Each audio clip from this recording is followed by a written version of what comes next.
Hello everyone, we want to welcome you to Mandara Online. Here we meet with God. Whether you're 90 or you're 9, we've got something just for you. We've got worship programs, music, preaching, something for the young people, something for the children, something for the married people, something for the singles. Everybody, you need to tune into Mandara Online. Worship the Lord, praise His name. Even if you want to know how to manage your money, we've got something here for you. Like, share, and subscribe to our channel. This is the place to be. 9. Kale sanecelo ngakho ngani na ye uyeza futhi ebonke babhekisise phezu ngoba uJesu yeza uJesu yeza ye uJesu yeza Jesu yeza ye uyeza futhi mezane nasesiqongweni ukuthi ye uyeza futhi le zanobukhosi ngoba uJesu yeza uJesu yeza yeah uJesu yeza Jesu yeza yeah uyeza futhi ehloko manene lwandle namangane nam yeah uyeza futhi qobokane kanjalo ngoba uJesu yeza uJesu yeza yeah uJesu yeza Jesu yeza yeah uyeza futhi bhekaziya sitshela iziboniso ukuthi ye uyeza futhi na awo umoya uyavuma ngoba uJesu yeza uJesu yeza yeah uJesu yeza Jesu yeza yeah uyeza futhi bheka izizwe zonke zithukuthi ngane nam ye uyeza futhi nalo ulwazi futhi selwami ngoba uJesu yeza uJesu yeza yeah uJesu yeza Jesu yeza uyeza futhi 2 Inkosi ifikile emnyango thwala isiphambano manje abalungileyo mazobutwa ayiyo emnyango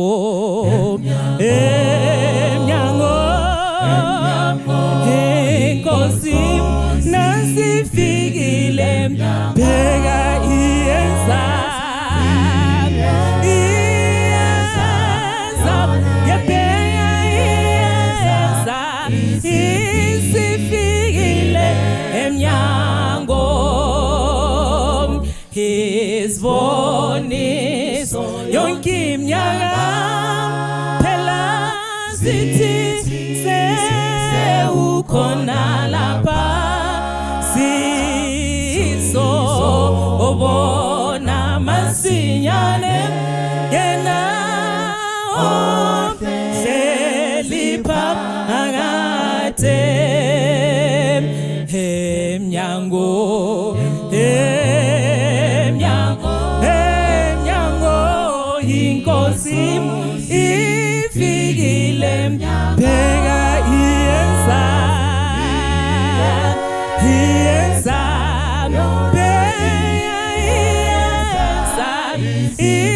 isifikile emnyango ngakho qaphela lapha emhlabeni yebo phela inhlupheko azipheli yebo kepha uzofika umsindisi yena umkhohlisi emnyango emnyango inkosi nasifikile bheka iyenza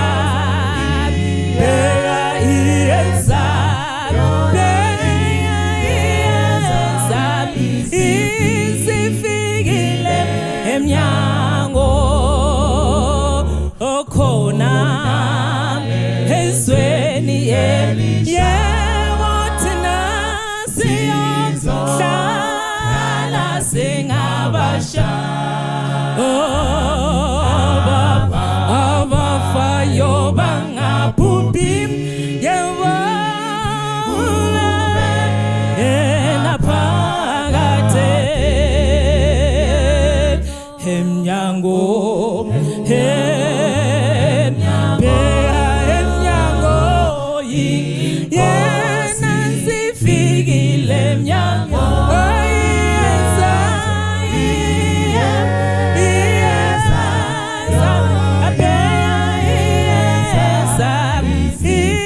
isifikile emnyango 61 ngoJesu ngethanda ukwazi ngitshe abanye ngomusaba bathole ukukholelwa wenzayo ukusipha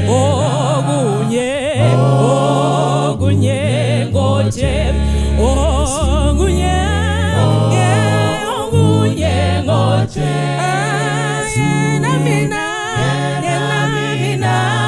wango phela yena ngami ewazimdela ngoJesu mangifundiswe inqondo ngazi moya ngcwele mfundi isiwamve vizokuka Kristu okunye ngoje rimwe okunye mina wango phela nami ewazitela nayo Jesu mangizwane nayo thina sithandane ngizwe izwi lakhe kimi yebo likhuluma konke okunye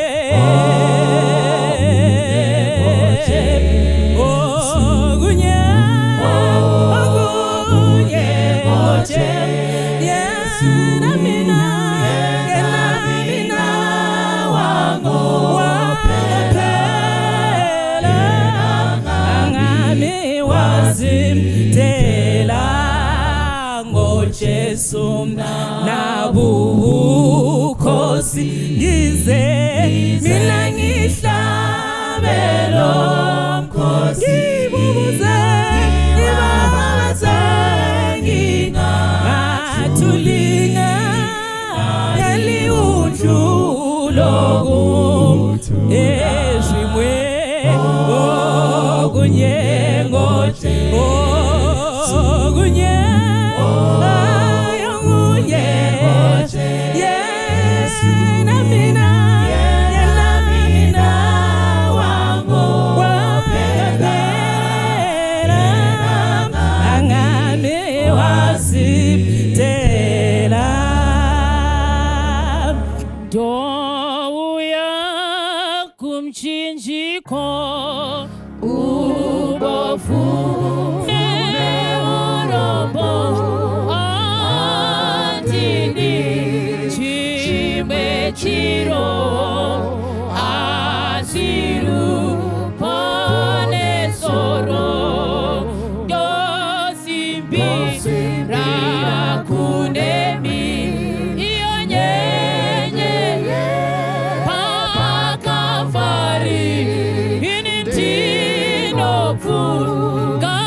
ndiponeseni Jesu ndo kuchemera iwamaya wangu waipa asi Jesu ye ataura kuti ndinozo kuchenura ndosimbira kunemi iyo nyenyeye pakavari ini ndinofunga mapasi mundipo neseini eindapaze sekunemi esviroze sezepasi iwamayoze emuviri uvewe nyunarini ndosimbira kuremi iyo nyenyeye pakavari ini ndinofunga mapasi mundipo neseini ndosimbira kunemi omunezi tsinzozeze ozvinoda kapaini neropa rora Kristu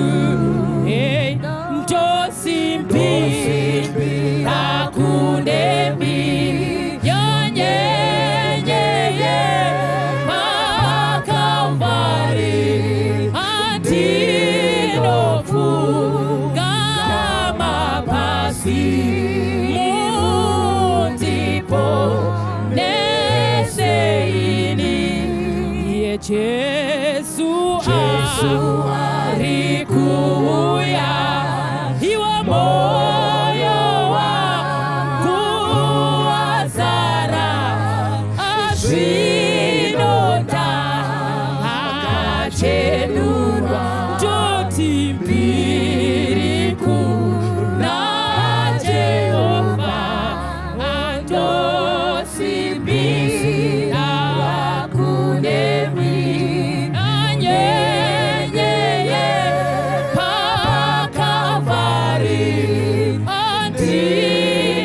andinofunga mapasi mundipo neseini ndinoda chimwe chochiro kuna tenzi anondipa kana nemvura nemoto ndinochema andinochema panguva ndoda kunamata nevari kuti pastor inini handisunzwa zvakanaka ndiri kurwara asi kutaura kurwara kwokuti nhasi wangofuma uchinzwa musoro uchitema tiri kutaura vanhu vanonzi vari kurwara actually vanotozviziva kuti inini handichazive kuti ndakatanga rini kuhwa zvakanaka ndakangoberekwa ndikaroorwa ndichingorwara ndiri kungorwara nazvino ndiri kurwara ndoda kumbonamata nevarwere panapa hansi kutaura vanhu vanotonzi vanozikamwa kwadhokta kuti ivavo vanotouya chete pasejari ndoda kutaura nezvavo ndova ndiri kuti varipo here vari kurwara pakati penyu ndauya kuzonamata munhu wamwari but zvandoda kuti mundibatsire kuita ivai nerutendo muna Mwari muda kuti Mwari aite sei shoko marinzwa kanaka munamato unotenda uchaponesa varashandiswa ndisefa haisi healing issue yesalvation first before healing. Saka Jesu akazoti kuna uya akanga akaremara akamuti zvitema zvako zvaregererwa. ndobva vanhu vati ko unotaura zvezvitema. Jesu akati chiri nyore ndechipi kuti chitema charegererwa nekuti simuka ufambe. Saka chinhu chiri izi pamunhu ari kurwara ndechekuti aponeswe pamweya asati aponeswa panyama. Saka imbomira kunamata kuna Mwari kana usinei nekuponeswa pamweya, because chinhu chinokosha kuponeswa pamweya. Nyama iyi haina basa kunyange tikafa, asi tikaponeswa pamweya, nyange tikavata paguruva tichamutswa. Saka Jesu anoti kana anamatirwa achaponeswa. Saka ndinombonamatirwa nyaya yekuponeswa kwako.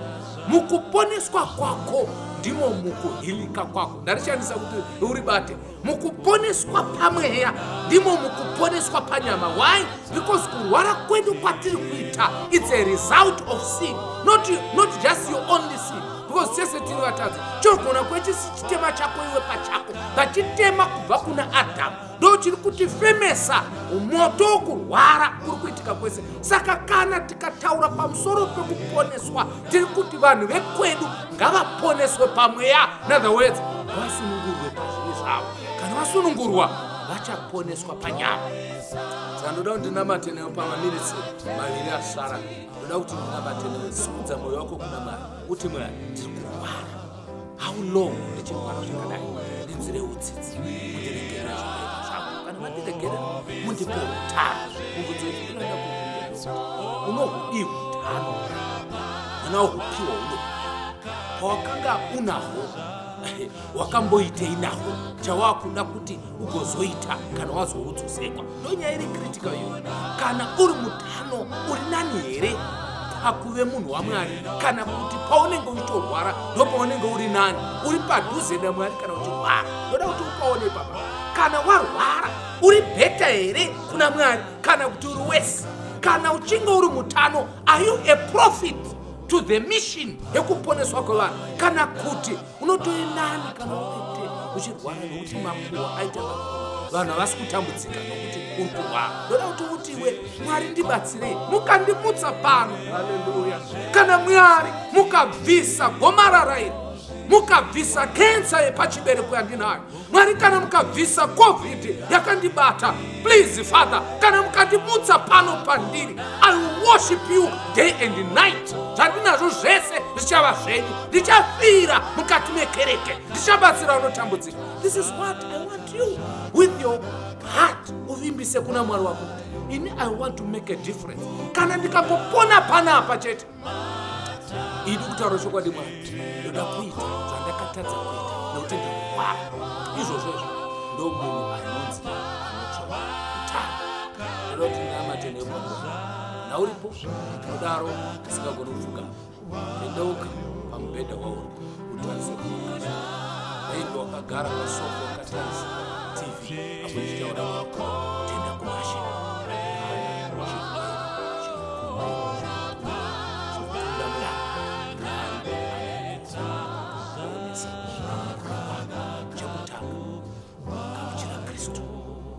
anamugamuchira achasolva nyaya dzako dzese dzekurwara. Vamwe vedu vachaponeswa vachibva nekumakuva.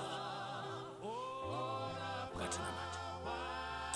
Baba, paita vari kurwara, vamwe vacho vari mumba vakagara pasofa, ndimai, vamwe ndibaba, vamwe mukomana.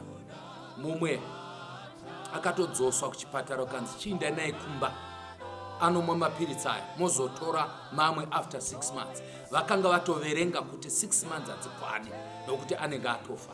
Saka tauya changamire, tiri kuuya matimi, pane vari kurwara here? Tikati hongu, mukati ngavanamate, takunamata. Mukazotizve ngavadaidze vakuru vekereke, tadaniwa kuti tizovanamatira. Mafuta handina, handigoni kuvabata ruoko rupfupi, but sekusumudza kwandaita ruoko rwangu rupfupi, ndakumbira kuti rwenyu rwokumusoro kudenga rusumudzwe pamusoro pamayavo, rusumudzwe pamusoro pemukomana uyu, rusumudzwe pamusoro pemusikana uyu, rusumudzwe pamusoro pemwana, even pababa, pasekuru nambuya. Please, Father, in the name of Jesus, heal them and touch them. Muvaponese, gomarara ridisappear nezita raJesu. Muvaporese COVID idisappear nezita raJesu. muvaporese. Handizivi kuti BP kana kuti chii chiri kuvanetsa, handizivi musana kana chii chiri kuvanetsa. Pane chimwe chinhu chiri kufamba muropa chavasingazivi kuti chii, hachina kuonekwa, even scan haina kuchibata, even madoctors ari kushaya kuti chii, vari kuti zvese zviri right, but havati. Umwe anorota usiku achidla, umwe ndi anorota achifamba, umwe anofuma akatemegwa nyora. I'm praying panguva ino nezita raJesu anoponesa mhando dzese dzekurwara, ngaasunungurwe. Kana asunungurwa, Baba, tangai nemwoyo wake ave munhu wenyu, asiyane netsika dzenyika. Vamwe vanorwarisiwa nekusafamba zvakanaka, vamwe vakarwarisiwa nekusaita kwakanaka kwemhuri dzavo, kuvabereki kana avo vakagara navo. Please, Father, give them the heart to forgive, so that imi muchavaregerera. Kana mavaponesa panyama, muvaponese pamweya, muvaita vavhangeri vechokwadi. Kana vakamuka panhova, varemekedze mhiko dzavaita. Munyasha dzaishori Jesu Kristu nekuwadzana kwomweya mutsvene zvinobva pachigaro chitsvene chaMwari Baba zvizorore pamusoro pake, pamusoro pavo, pamusoro pavo nemunhu wese. Zita raBaba nereMwanakomana nereMweya Mutsvene. Amen. Wakanita zvakanaka kuvayo.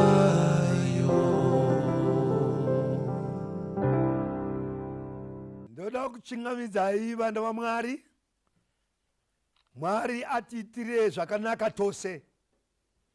Nhasi pane nyaya yandanga ndichiverenga madekazuro, ikandikwadza ndikaona kuti iyi nyaya iyi yakanaka kutaura nevamwe. Saka ndati regai nditaure nyaya ino tichiverenga bva mubhuku romurayiro kuti tiwe kuti inoti kudii. Ndafunga kuisa chimusoro chenyaya chinoti nokuti tiri hama.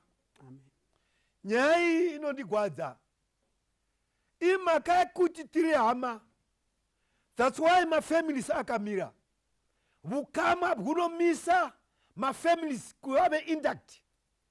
Saka ndafunga kuti nditi nokuti tiri hama. Listen to me, church. Imhaka yoga yokuti tiri hama. Regai ndiverenge verse inobva kuna Mapsalm chapter 133 verse 1 to 3. Verse iyi ndimwe asi kuti yakaiswa mumapandi matatu, asi inongova imwe. Tinamate. Baba vangu vari kudenga, tovhurazve shoko renyu. Itai tiri hwisise kubva zvino kusvika nokusingaperi. Amen.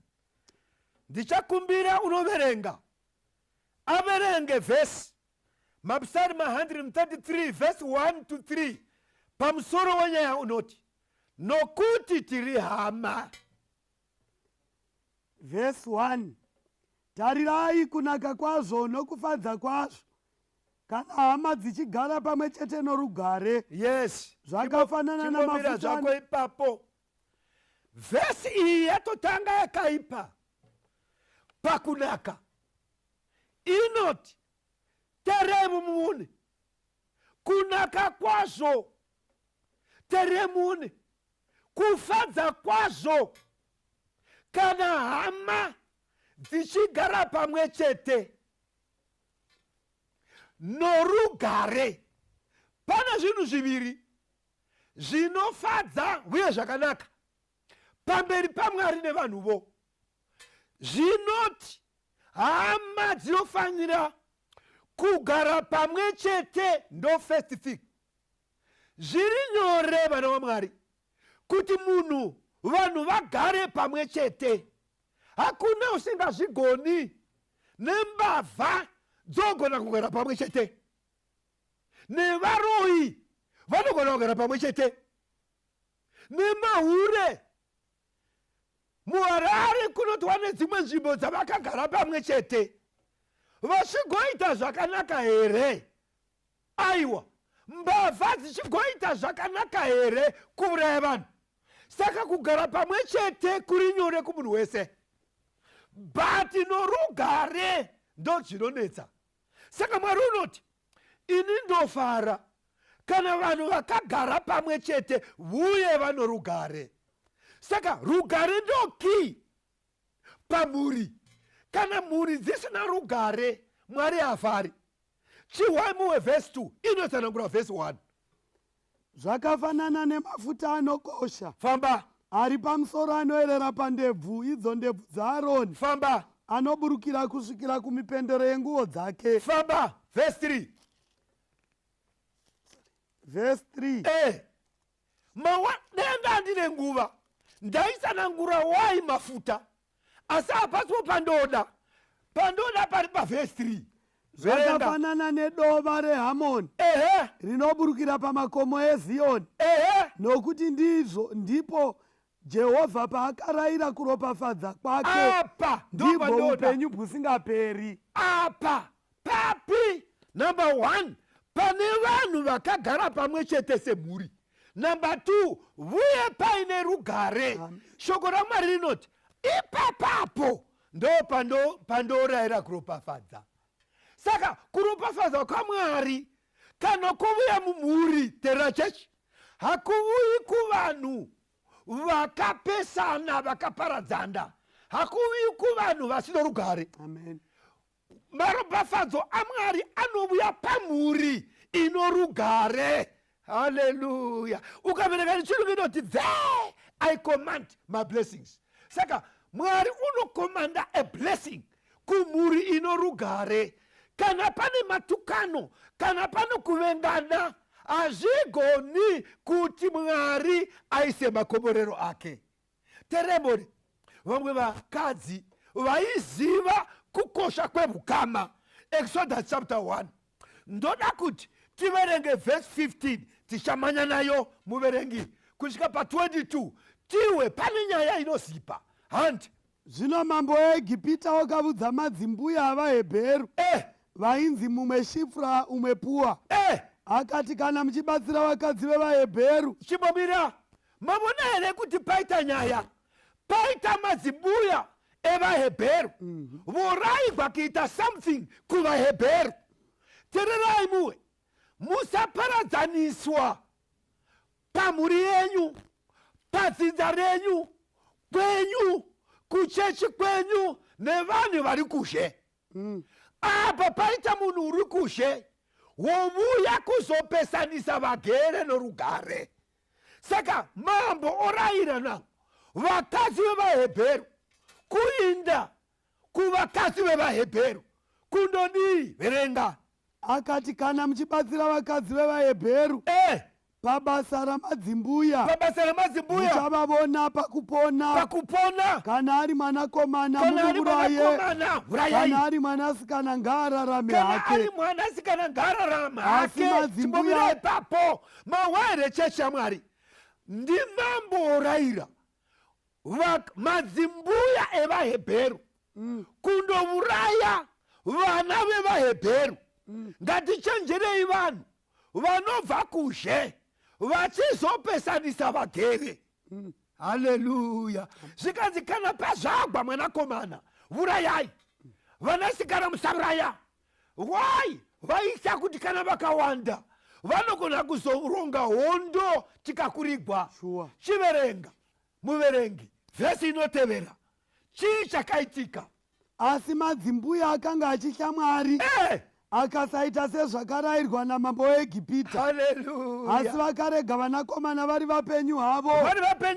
Mambo weIjipita wakadana madzimbuya akati kwavari, makaitireko izvozvo mukarega vanakomana vari vapenyu. Madzimbuya akati kuna Faro, nokuti vakadzi vevaHebheru havana kufanana navakadzi vevaIjipita, nokuti vane simba. Uye vasati vasvika kwavari vatopona havo. Tisati tasvika kwavari vatopona havo. Saka mazuva iwawo vaiti kana mwana akange mukawanikwa mwana aponewa haachavurawi. Asi kana mukaona asati aponewa pamunomugamuchira vurayai. Saka now vakadzi vatsvene, haleluya, vanotya Mwari vakati handingaderi kuhama. Hey, regai ndikumudzei chechi yaMwari, tarirai kufadza kwazvo.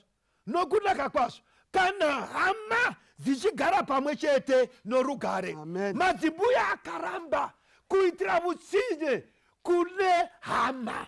Regai ndikubvunzei vana vaMwari, variko vamwe chero mumhuri kwenyu vanoitira vamwe utsinye vari mumhuri imwe, same blood, same family. Mwari unoti ava havasi vatsvene uye havasi Mwari. Amen. Famba neni.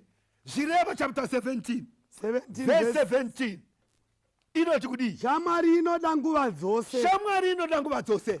Hama inoberekerwa kuti ibatsire pakutambudzika. Shamwari inoda nguva dzose, asi hama inochengetegwa kuti ibatsire panguva dzokutambudzika. Panguva dzenhamo ndo panopinda hama. Mirai ndimobata chii chinonzi shamwari. Shamwari ndo inoda nguva dzose. Ini kandiri kwangu ndonoziva kuti panguva dzenhamo hauchipini, nokuti ndo zvakanyogwa nomurayiro. Amen. But shamwari ndedzipi? Ndo dzokumabasa ka kwamunoshanda, ndo dzamunogara nadzo, ndo vakadzi venyuka, ndo varume venyuka, ndo shamwari dzinoda nguva dzose. Asi hama manje inopinda panguva yokutambudzika. Amen. Regai ndikubvunzei, ini my policy is kana ndikavengwa nehama I don't mind, because shamwari dzoda koko. Asi ini kana paita nhamo ndopo ndopinda. Amen. Kana ukabata ipapo uchagara nehama norugare. Amen. Because chatoda is a blessing that should be commanded from above. Panenge pane hama dzigere pamwe norugare. Hallelujah. Regai ndikubvunzei rimwe zuva Abraham imbomanya tiverenge kuna Genesis chapter 13. Kana waigona waitanga pavhesi 1 umanye nayo kusvika pavhesi 8. Genesis chapter 13 verse 1. Zvino Abhurahamu akakwira akabva Ejipita, Yes. iye nomukadzi wake nezvose zvakanga anazvo, Famba. naRoti vaanaye. Ah! Vakaenda kurutivi rwenyasi. Abhurahamu akanga akafuma kwazvo, ng'ombe nesirivheri nendarama. Iwe muye. Wakafamba nzendo dzake achibva nyasi kusvikira paBheteri. Yeah. Kunzvimbo iya kwaiva netende rake pakutanga Yes. pakati peBheteri neAi. Famba. Kunzvimbo yearitari yaakanga aitapo pakutanga.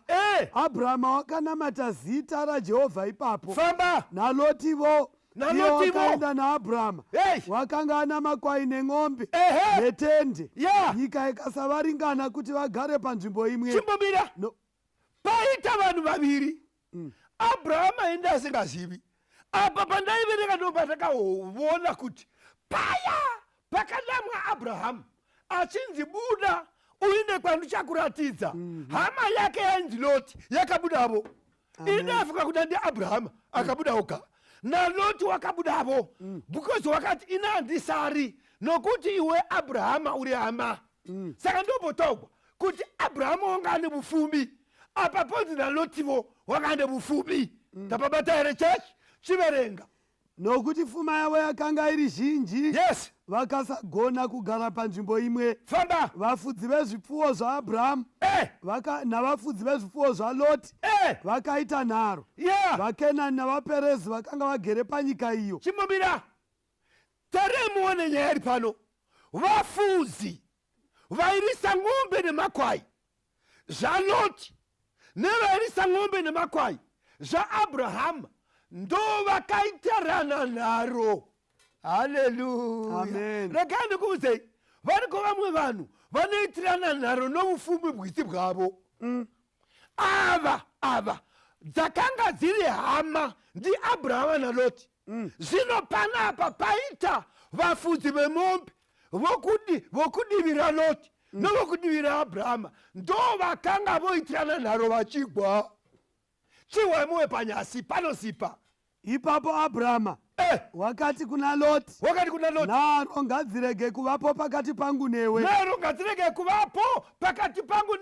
nepakati pevafudzi vangu navafudzi vako, nekuti tiri hama. Haleluya. Amen. Nokuti tiri hama. Okwadi. Regai ndikuvuzei, shamwari dzingavapo dzinokudai nguva dzose, asi shamwari ngadzirege kutiparadzanisa. Amen. Nemhaka yekuti tiri hama. Chokwadi. Vanhu venyu vamunoshanda navo kumabasa ndo shamwari dzinoda nguva dzose, asi shamwari idzi hadzifani kutiparadzanisa ini nasisi vangu, hadzifani kutiparadzanisa ini nomukoma wangu, hadzifani kutiparadzanisa ini nomukadzi wangu. Regai ndikuvuzei, ndazviziva chero mumuri dzenyu iye zvino brother to a brother havachamhurosani nemhaka yevakadzi. Vakadzi ndio shamwarika dzinoda nguva dzose.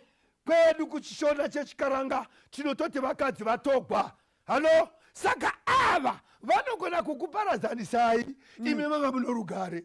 Saka Abrahama unoti vakomana Loti, tarira muone ava vafudzi ngatirege kupesanisiwa nevafudzi nemhaka yekuti isu tiri hama. Mwari ngandibetsere ndirege kuparadzaniswa neve kwangu neve mhuri yangu nemhaka yereason one kuti ihama dzangu. Mukadzi haagoni kupinda kuzondiparadzanisa nomukoma wangu, haagoni kupinda kuzondiparadzanisa nemai vangu, haagoni kupinda. Instead he should come to unite. Haleluya. Mwari ngatiitire zvakanaka nemhaka yeukama bwuripo tigone kurarama sezvinoda murayiro washe. Mirai, ndoda kuti ndiverenge panapa panosipa pana Matthew chapter 18. Matthew chapter 18. Yes, Matthew chapter 18.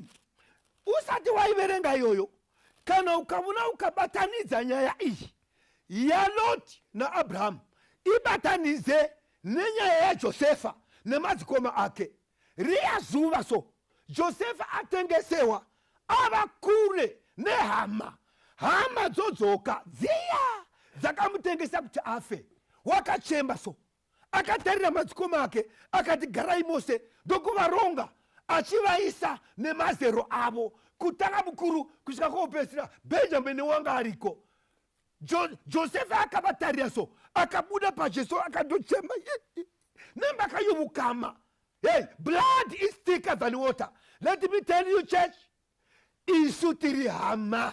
Kana toda kuona Mwari ukaverenga Hebrew inoti beside kuvane rudo kuhama dzenyu, beside that no one can see God. Strive to have peace with your relatives, for without this no man can see God. Mwari ngatibetsere tigone kugara tino rugare nehama dzedu. Zvino nyaya inondinetsa hei nemhaka yekuti vamwe vatowane mubvunzo kuti haiwasva idzo hama idzodzo dzaidzatoresvaka handingangovenga hama dzangu kuti ndongodzivenga dzaita something.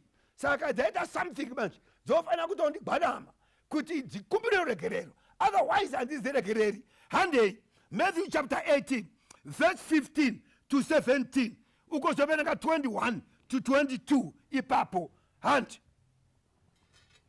kana hama yako yakutadzira enda umuudze mhosva yake iwe naiye muri moga. Kana akakunzwa wadzora hama yako. Chimobira ndo pane solution yokuti pave norugare. Kana hama yako yakutadzira ndiani unoinda? Bhuku romurayiro rinoti haasi watadza, asi kuti watadzigwa ndio unotoinda kundosvaka rugare. Katoda kuinda kudenga hatichaki kukumbirwa ruregerero nevanhu vatitadzira. Isi tichitotoinda totondokumbira ruregerero tirisatadzigwa, tondokumbira ruregerero ndokuti tipone.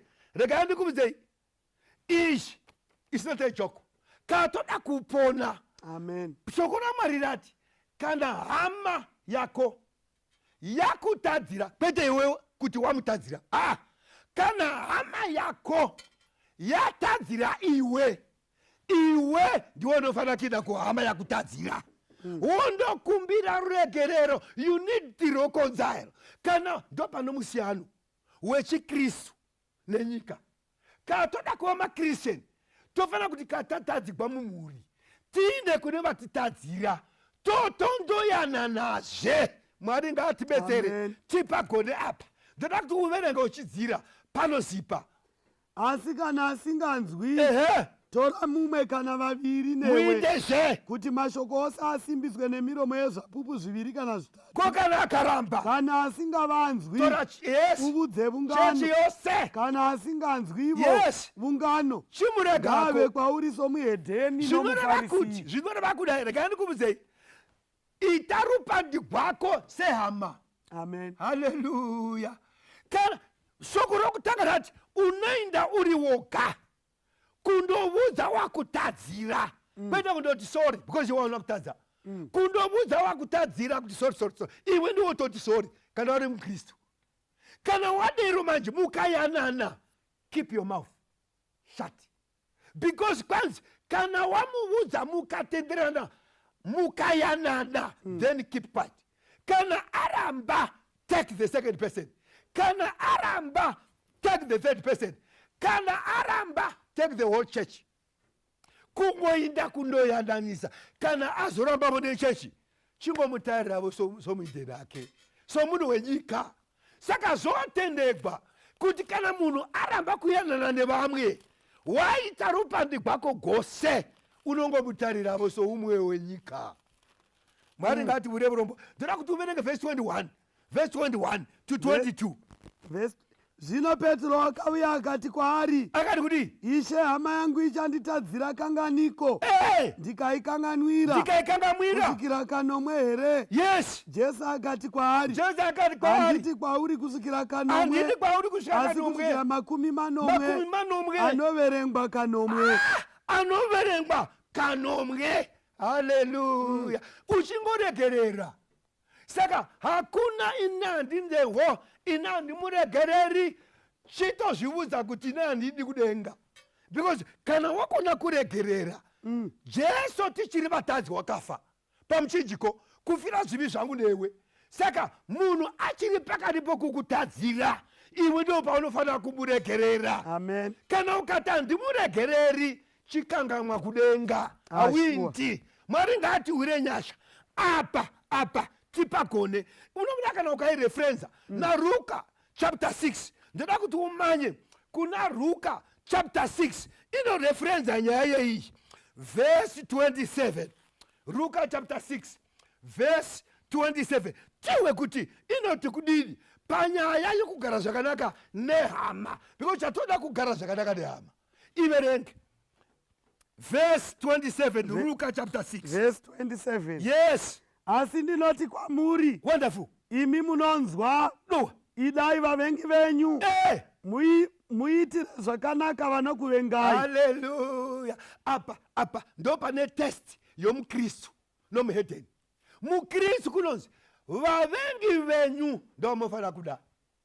Saka there is no way one can say I hate this person because vavengi venyu vamunoti uyu handimudi uyu muvengi wangu ndo unofanira kudiwa. So the test of God is on our enemies. When we can be able to love our enemies, then we are ready to be received in this kingdom.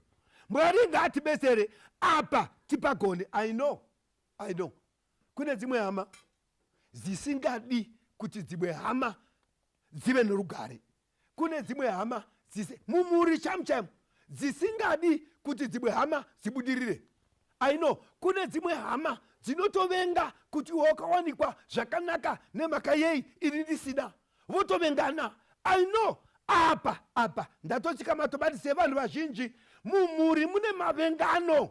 Asi bhuku romurayiro roti hei tarirai muone kufadza kwazvo nokunaka kwazvo kana hama dzichigara pamwe nei norugare. Iwe muwe John chapter 11 iyi ndoidai John chapter 11 ndoda kuti tiverenge verse 39.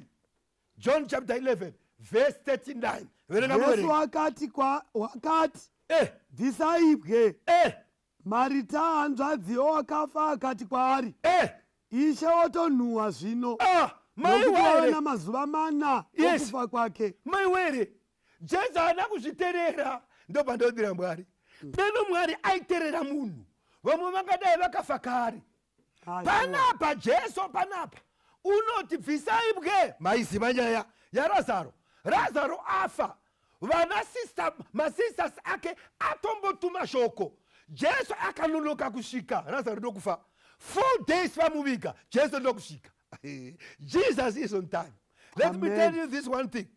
Our Lord is always on time. Sure. Jesu asvika unoti vakomana uripi, zvikanzi uyo takamuviga, zvikabvisai ibwe. Teremuni vanhu vakaramba kuti ibwe ribviswe, they are sisters. Ndavakaramba vakatoti haiwa musabvisa bwe. Jesu oti bvisai bwe, yoti musabvisa bwe. Kusvika Jesu abvunza reason, nemhaka yei musingandibvise bwe, nokuti wotonhuhwa. There are some family members, they are seeing other siblings as though they are smelling and decaying. Mwari ngatibetsere tigone kuda hama. Ndo zvakanaka. When we can do that, God will command his blessings. Mwari ngatibetsere apa tipagone, apa tipagone.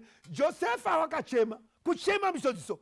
Akatarira vana madzikoma ake akanga achida kuti afeso. Haana kutsiva. I like that. Haana kutsiva. But wakachema so. Akachema akavapa zvokudya.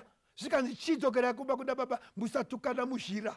Hey, achinyemwerera so. There God will command his blessings. Mirai ndiverenge vhesi. Ndoda namata zvino. Matthew chapter 5. Matthew chapter 5. Matthew chapter 5. Ndoda kuti verenge verse 23. Tifambe nayo kusvika tasvika pa 24. Handei.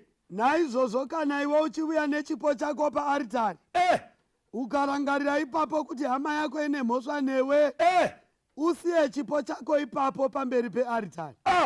Uinde umbondoyanana nehama yako, ugozouya woisa chipo chako. Haleluya. Paita munhu unoda Mwari. Uno munhu unoda Mwari. Muparidzi vedwe. Uyu munhu unoda Mwari. Muimbi vedwe. Uyu munhu unoda Mwari. Ndierida chaiye. Uyu munhu unoda Mwari. Zvavari mai vedhoka. Uyu munhu unoda Mwari. Unotova youth leader. Uyu munhu unoda Mwari. Chiwa ishoko rovuya nashepa chake. Kana waenda kukereke uchida kupa chipo chake paaritari, ukafunga kuti hakuna rugare kumba. Hallelujah. Don't put your offering. Put it aside. Never ever return with it. I like that. Amen. Wodakisa chipo. Wafunga, worangarira kuti kumba kunambira zvakanaka. Ini namukoma wangu azvinamira mushe. Ini namudzimai wangu azvinamira mushe. Ini namai vangu azvinamira mushe. Ini namwene vangu hazvisi right. Amen. Ini nababa wangu hazvina kunaka. Don't put your offerings in the plate. It will be a case. Go back. Kana uri ku South Africa, fly over. Undoyanana na mai vako. Amen. Kana uri Harare uri Gweru, mai vari kuavhukururu kuzaka. Inda ikoko siya chipo chako. Undoyanana navo. Pete kuti vondo kukumbira uregerero. Ruregerero hakutsvakwe kunowatadza. Kutokumbira kuyanana kunotsvakwa nowatadzikwa.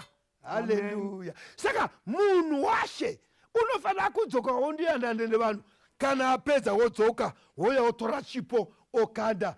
There God will command his blessings. Saka tichava vanhu vana vaMwari vachagara panyika pano and they're serving God without going to heaven. Serving God without any blessing from above. Regai ndikubvunzei, Mwari wangu ndomuda because unoisa zvose pachena. Saka ina handichanetseki nezvimwe. Chero ndikanzi ndakadai, ndotoinda kune vanodero kwandiri kuti uyai tiyanane nemhaka yekuti tiri hama. Yes, Abraham wakatoona Loti. Zvikanzi Loti uya pano, tarira vone. Ava vafudzi. Ini newe tiri hama.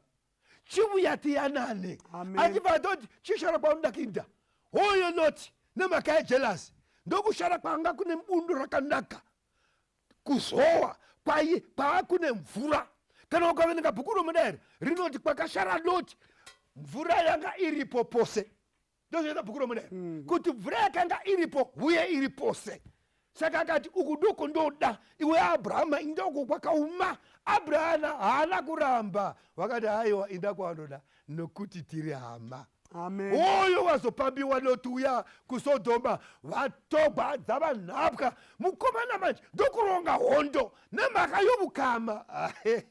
Mwari ngaatibetsere akauraya vanhu ndokudzoka zvikanzi haiwa chinda undogara zvakanaka. Regai ndikubvunzei kati kasaregererana hakuna munhu unoenda kudenga. Amen.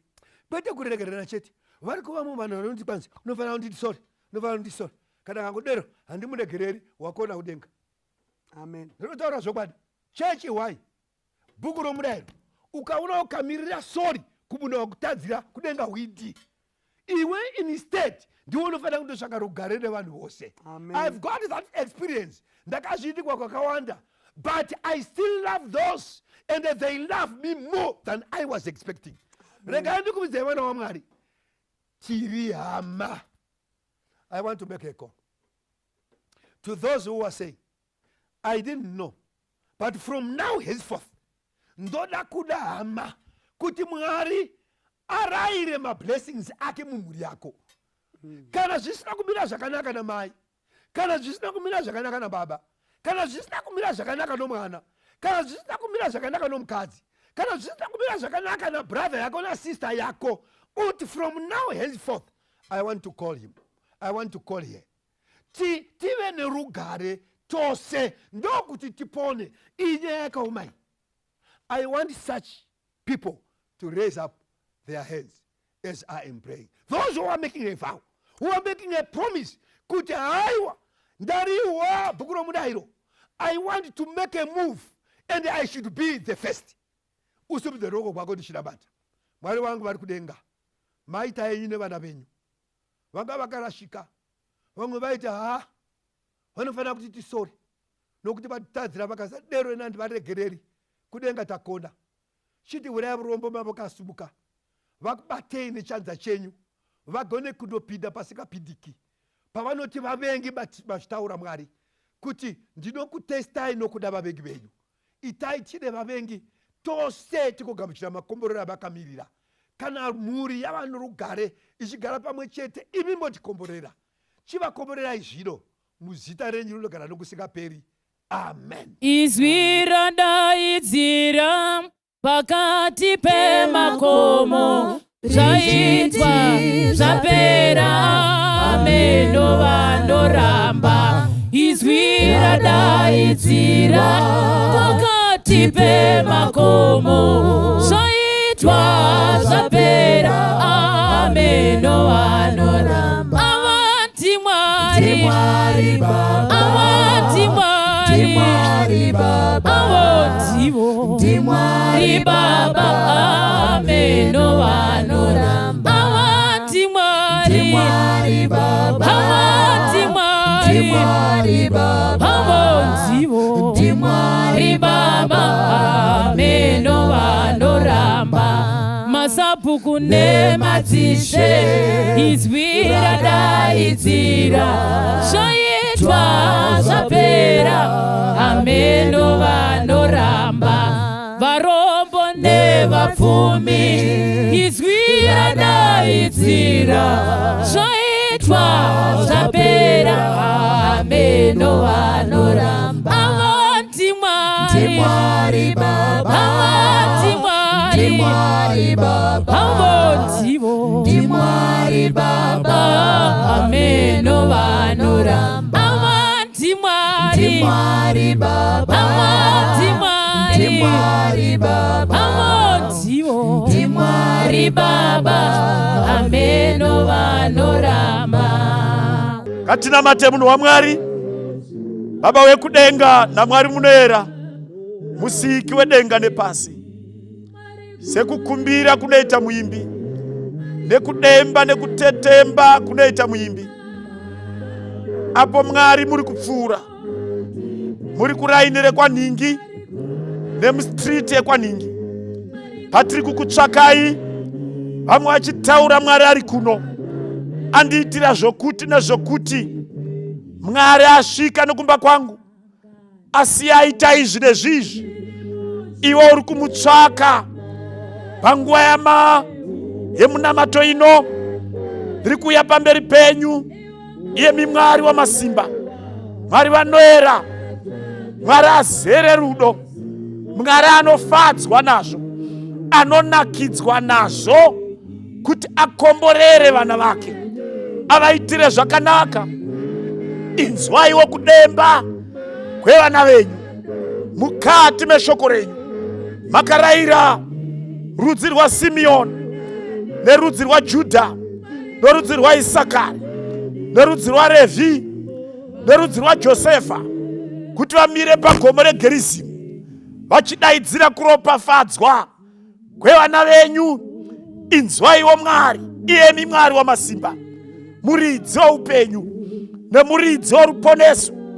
Pane zvakaitwa naDhiabhurosi paakapinda nemudzimba dzedu, takadyiswa zvisingadyiwi, mhuriye dzedu dzaparara.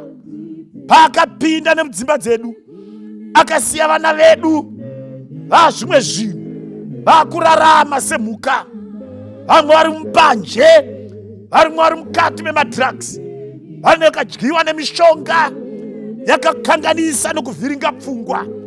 Asi tiri kuuya kunemi Mwari, madonhwe mundipeiwo.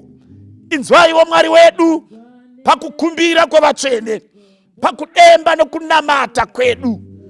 Vamwe zvazviri kudai pamutambo wamatumba, vari mukati medzimba dzavo, vane misodzi inoerera mukati meropa yavasingagoni kuteera kana kutaura vamwe, nezvimiro zvisisinei neverenonyika. Zvakudai Jesu akambosika pekutanga, anosika pepiri. Iyemi Mwari mune mhinduro nemumwe nemumwe. Mune mhinduro yamadhuve, mune mhinduro yamangwenya, mune mhinduro yamapofu, mune mhinduro yomumwe nomumwe nekuchema nekachemero kake. Tiri kuisa vana venyu pamberi penyu. Itaiwo chimwe chinhu, shanyai, onekwai, ngavaone kuti masvika. Iyi michibwe chitedza, mambo wamadzimambo naishe wamadzishe. Chii chingakukonai pane zvinowira vanakomana vavanhu? Chii chamungakonewa? Onai, hakuna rimwe zita kudenga kana panyika. Pang'anga dzokwedu dzakazvitadza, madhokta ekwedu akazvikonewa, vanoshopera, havana kusvika panyaya dzokwedu. Tauya kunemi Jesu, iyemi moga makaenda muguva, makaenda murinda, makapinda mushiori, mukadzoka kushiori nesimba. Ndimunoziva zviri mukati memakuva, ndimunoziva zviri mukutambudzika kwomuviri. Imi makabuda nesimba noupenyu. Tinovaisa pamberi penyu. Mombe hakusina dzakafa, mbudzi dzakapera, huku dzakadyiwa nenyoka dzeusiku. Ivai Mwari, vamwe vari kurarama upenyu hweshiri dzeusiku, dzisina mazwi, dzisina kutaura, asi dzinoruma. Vanoda kuchengetwa nemi nekuisirwa ruzhowa mukati medzimhuri navana. Haiwa, tenzo kunzwa munamato. Vakadai muvashanyire sekuimba tauboa Jesu rairai runyararo nekunyaradzika. Tinonamata nekutenda nekuvimba kuna Mwari anonzwa munyengetero muzita raJesu, amen. Kuneni, o kuneni, Madonna.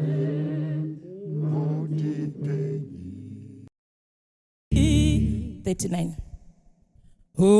Jesu litwala lami nguye usindiso lwami ngenze ngathembo kwami ngophaswa sayitwala lami ngoba uJesu Kristu litwala ngokunye yekuzedlula ngokunye ekuzadlula anobumnyama uphambi kepha mangingoze elithemba lamne siphepho endleleni yamangingayila ashingolona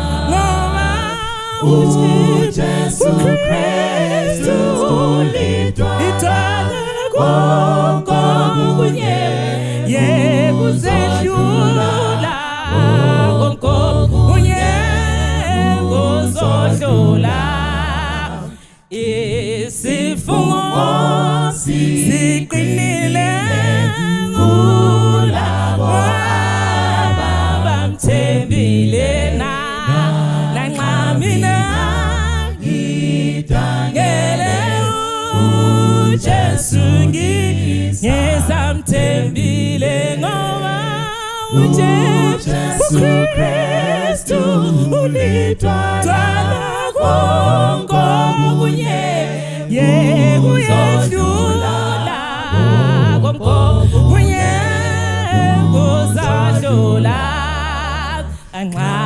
kukhala ithilo uyena sengikuphukele sengiqokiswe ngobungcwele esikhohlweni ngiyovela ngoba uJesu Kristu litwala konke yekuzedlula konke ekuzadlula.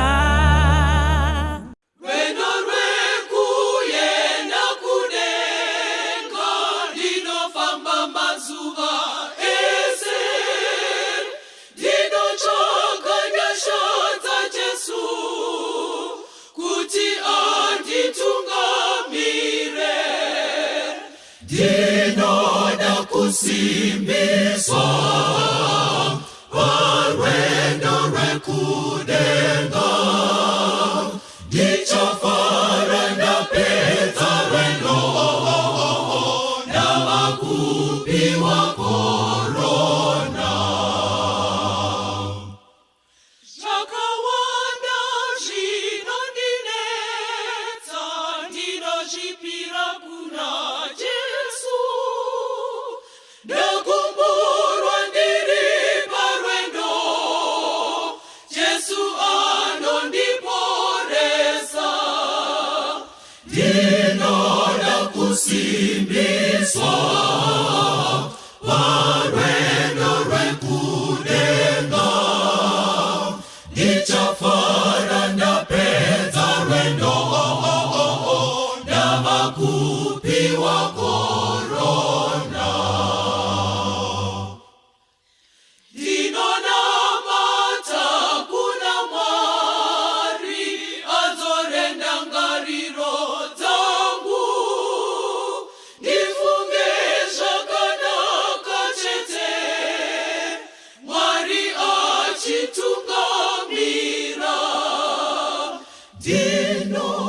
Kusimbiswa parwendo rekudenga dichafara na peta rendo na makupi wa korona dino na kusimbiswa parwendo rekudenga Dichafara na pe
Jesus, but to trust and obey.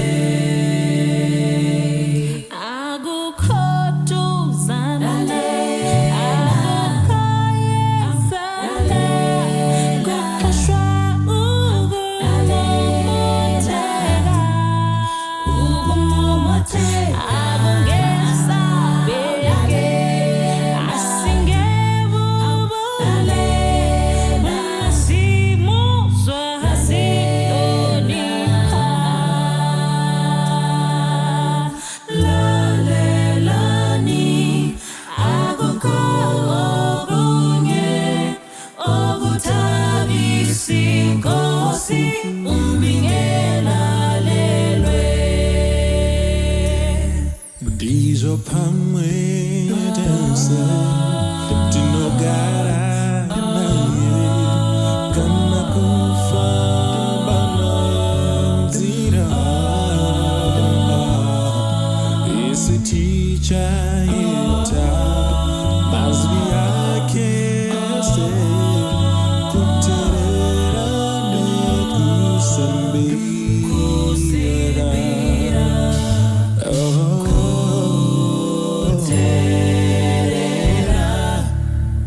ndiyo yega basinzira kufara muna